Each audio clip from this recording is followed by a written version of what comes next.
So I think, yeah, it makes sense that the math would make sense on this. But the way they phrased this question wasn't that great. So let me show you what that's about.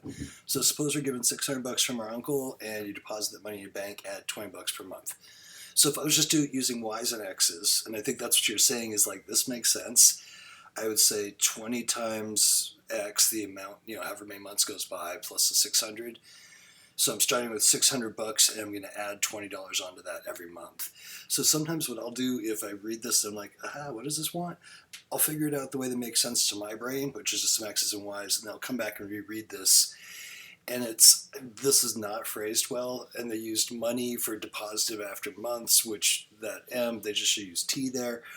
But anyhow, if you do M is the months, so that's the X because we're putting in time. I wish they'd use T.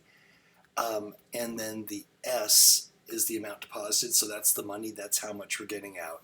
So after 1 month, there would be $620, and that's the amount deposited, so on and so forth.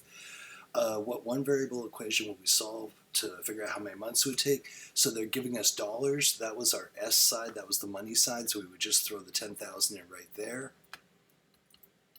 And so this equation right here is the one variable equation they're asking for there. And then how many months would it take to get the 10,000?